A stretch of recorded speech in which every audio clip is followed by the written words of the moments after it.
Hey, what's going on everyone? This is Mike. I'm back and I decided to keep all these videos together because they kind of sequentially lead to the third part, which is this part.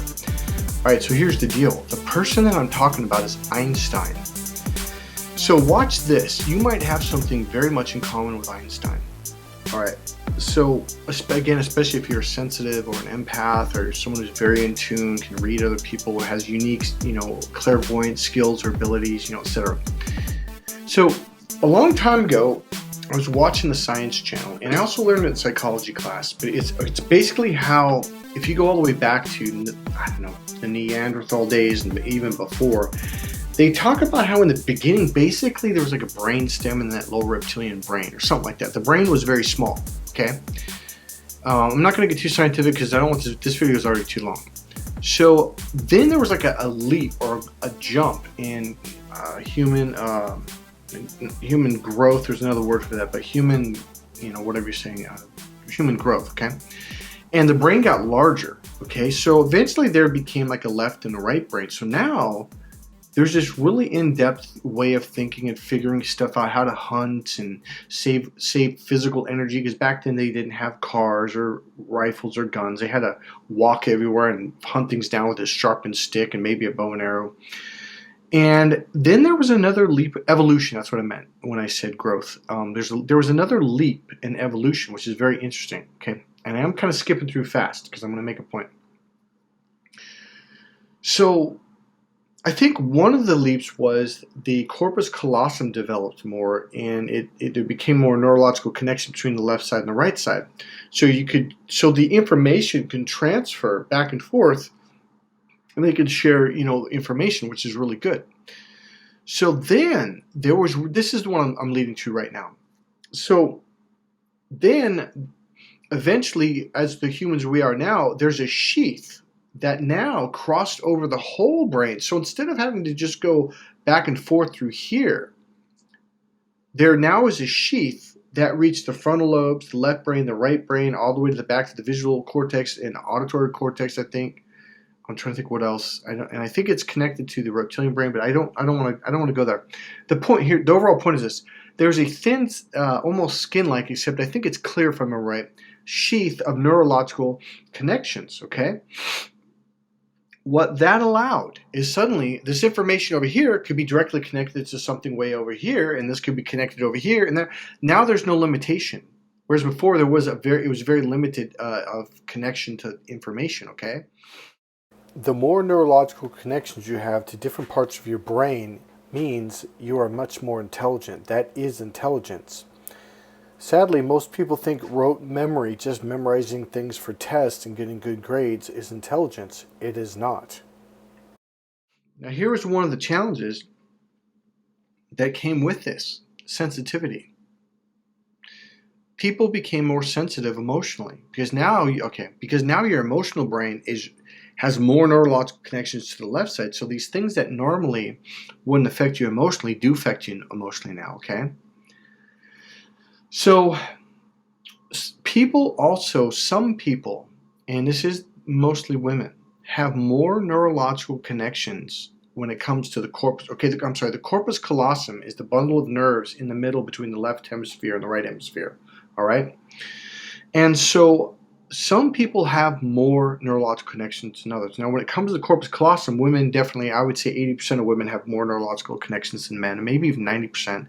And out of men, probably only 10% or more have a real strong, like equal or close. I don't even want to say equal, close to equal to women, okay? Here's the good news, ladies and men.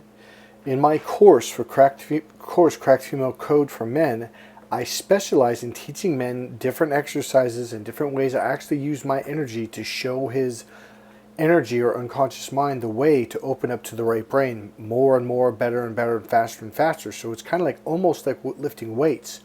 You can do these exercises and absolutely develop that neurological connection to be a lot stronger and a lot faster, to where you can shift from left brain to right brain and back. So then on top of that, you have some people that have a sheath that's more neurologically connected on top, okay? So what this causes is it causes you to be extremely intelligent. Now, what they used to say that people that had oh god, what is it when you're not paying attention like to the teacher or what you're supposed to be paying? It's called ADD or whatever, attention deficit disorder. Well, when I went through NLP trainings back, oh god, this is like 93, 94, something like that.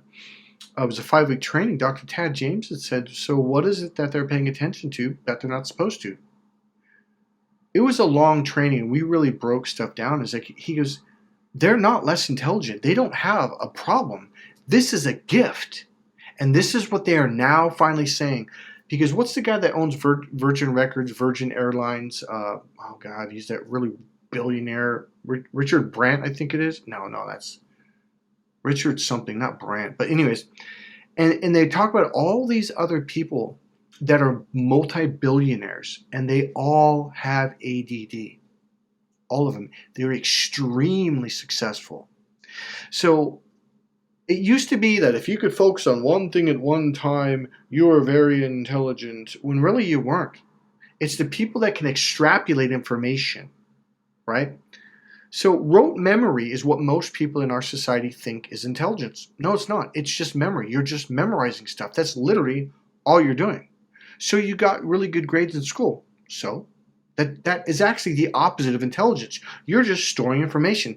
Intelligence is when you can take abstract information and you can amalgamate it, which means pull all these different thoughts and ideas. Remember all those neurological connections from different thoughts, right brain, left brain, frontal lobes, different, linear, logical, nonlinear, creative, spiritual, and you can abstractly pull all these things together and create your own thought and your own patterns. That's intelligence.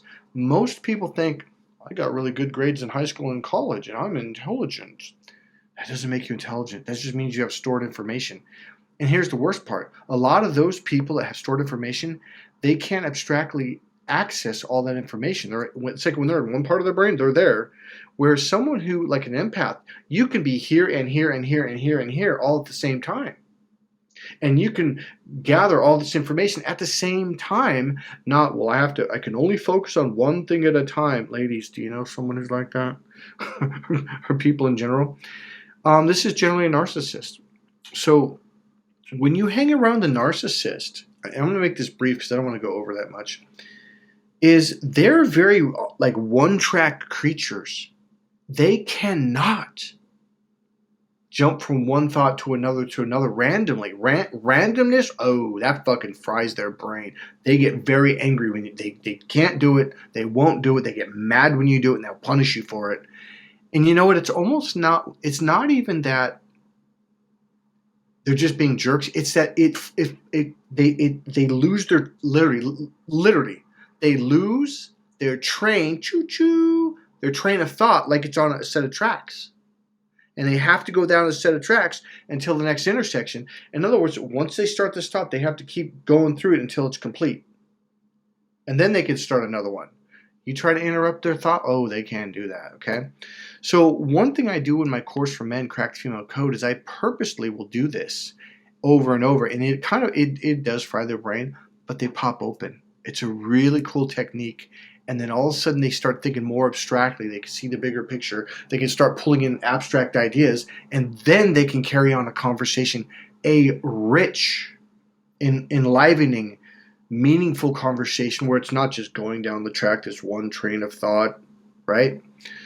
And so it's also about helping him open up to his right brain a lot. Like there's a lot of exercise I'll run him through. So here's my overall message.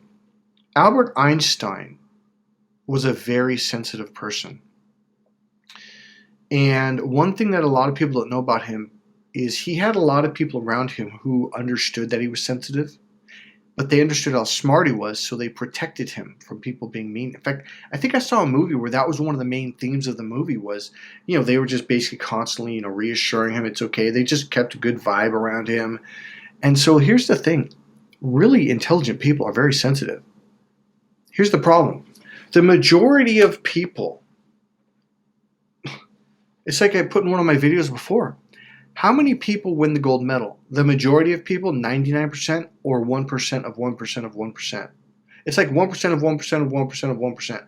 It's literally one person in this one event out of the whole world, of all the countries, of all the states, of all the counties, of all the cities, in the whole world, all the provinces. One person wins that event. One. One. Now here's the challenge. We live in a world where the majority of people are not geniuses. So now they're realizing, like, hey, well, we've got the power of vote. We get to say that. And they pretty much, when it came to everything society, they're the ones who got to rule, because these are people that think in a box. So they all think the same, and they're like sheep. So they're like, okay, well, this is the way everyone around me thinks, so this must be right. And therefore, those intelligent geniuses must be crazy. They must be wrong. They must be weird. When it turns out they're not crazy. They're the intelligent ones. They're the ones now that are the billionaires. They're the ones now that are creating massive businesses like Virgin Records, Virgin Airlines, and on and on and on. I think Jeff Bezos, I think that was one of the other ones. He's also like that. Has AD. I don't quote me on that. I don't remember if he was one of them. But they started listing off all these people that were labeled ADD. It's not attention deficit disorder. It's called abstract thinking, where you can pop from one idea to another to another. Now you have to remember, the majority of people are not geniuses. The majority of people are less than genius, and therefore, when one person out of, 1,000 or 10,000 or 100,000 does this abstract thinking, everyone else is like, well, what's wrong with this guy? He's not like the sheep, like all of us. We're all the same, so there must be something wrong with this person because of they're different. Well, here's what it is. The average person can't think abstractly. They don't have the physical neurological connections to do it. They just can't do it, and or they haven't developed it. So again, they can't do it, and therefore they don't even realize that what they're dealing with is a genius. Instead, they label them ADD and they put them on medication and tell them, well, you can be nothing. Well, it turns out these are the intelligent people.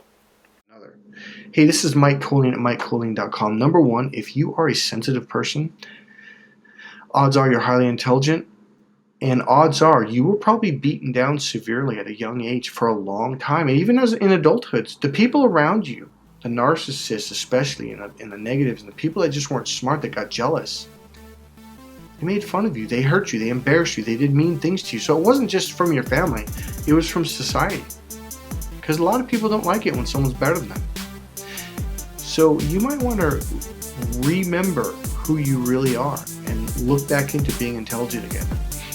Hey, this is Mike Cooling at MikeCooling.com. God bless you guys. I hope this message reached you, and I hope it makes a difference in your life. Okay? Bye.